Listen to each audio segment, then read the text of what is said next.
အားလုံးပဲမင်္ဂလာပါဗျကျွန်တော်ဒီတစ်ခေါက်မှာထပ်မံမိတ်ဆက်ပေးမယ်မြေကွက်လေးကတော့ကလောမြို့အနီးမြင်းကားရွာမှာတည်ရှိတဲ့မြေကွက်လေးနှစ်ကွက်နဲ့ကျွန်တော်မိတ်ဆက်ပေးမှာဖြစ်ပါတယ်ခင်ဗျဒီမြေကွက်လေးကိုဘယ်လိုလာလို့ရမလဲဆိုရင်ကလောမြို့မဈေးကနေကားဖြင့်15မိနစ်ပြည်တော်စုလမ်းမကနေကားဖြင့်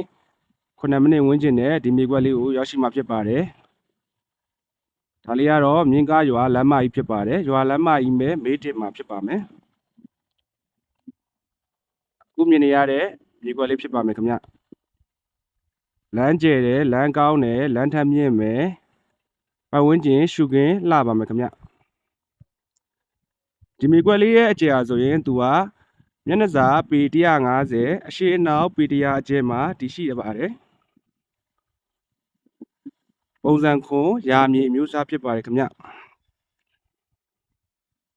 မြေညီတယ်မြေပြတ်တယ်မြေပြင်စရာမလိုပါဘူးခင်ဗျပတ်ဝန်းကျင်မှာဆိုရင်လည်းဒီလိုမျိုးတောင်တန်းပြူးတွေထင်းရှူတောတန်းပြူးတွေကိုမြင်ရမှာဖြစ်ပါတယ်ခင်ဗျရွာလမ်းမေးတင်မှာဖြစ်တဲ့အတွက်ကိုလမ်းမဆက်တွေလည်းကောင်းမွန်ပါတယ်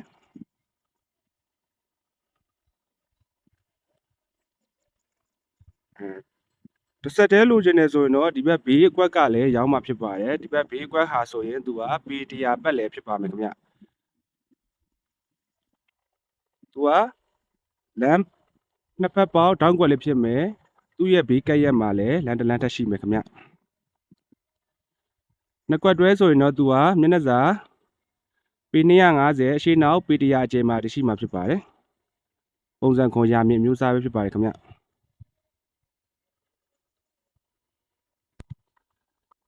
ဒီမြေကွက်လေးနှစ်ကွက်ကိုစိတ်ဝင်စားလို့ဆက်သွယ်ခြင်းနဲ့ဆိုရင်တော့ကျွန်တော်ရဲ့ဖုန်းနံပါတ်ကိုတိုက်ဆက်သွယ်မေးမြန်းနိုင်ပါတယ်ခင်ဗျအားလုံးကိုကျေးဇူးတင်ပါတယ်ခင်ဗျ